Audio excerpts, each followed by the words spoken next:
Hi friends, तर ईशांकाला सकाळी सकाळी खाली फिरून यायचं असतं सायकलवर. त्यातच तिचा खूप मोठा आनंद असतो. तिला घेऊन गेले, माझाही तिच्यासोबत वॉक झाला. आज डीमार्टला जायचं होतं तर त्याचीच तयारी.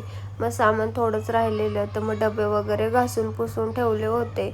मग रविवार होता तर मस्त चिकनचा बेत केला होता. सुकं चिकन, रस्सा, भाकरी आणि आता ती सूप भाकरी पण खाते. मग तिच्यासाठी गरम गरम सूप भाकरी दिली, तिला भरवून घेतलं. त्यानंतर मग आमचं जेवण.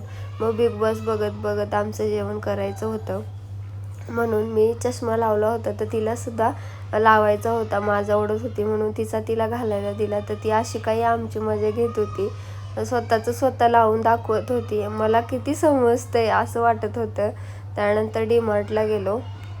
खूप गर्दी होती, रविवारी आम्ही पहिल्यांदाच गेलो. सामान संपलं होतं, जावं तर लागणार होतं. मग गेलो, कारण सुट्टी देखील असते. पण जरा उशिरा गेलो, कारण म्हटलं बिलिंगच्या टायमिंगला गर्दी नसेल. 8च्या आसपास गेलो होतो. त्यानंतर सामान घेतलं आणि बिलिंगला नेहमीप्रमाणेच गर्दी होती. मग आम्ही साईडला बसलो, बराच वेळ लागला. त्यानंतर तिला खाऊ भरवला, तिच्यासाठी खाऊ घेऊन गेले होते. घरी आलो, सगळं सामान काढलं आणि आज सामानामध्ये लिस्टपेक्षा जास्त आणि बऱ्याच गोष्टी आल्या. त्यामध्ये हे कुकरचे डबे घेतले छोटे. तर असा होता आजचा व्हिडिओ. भेटूया नेक्स्ट व्हिडिओमध्ये. तोपर्यंत बाय.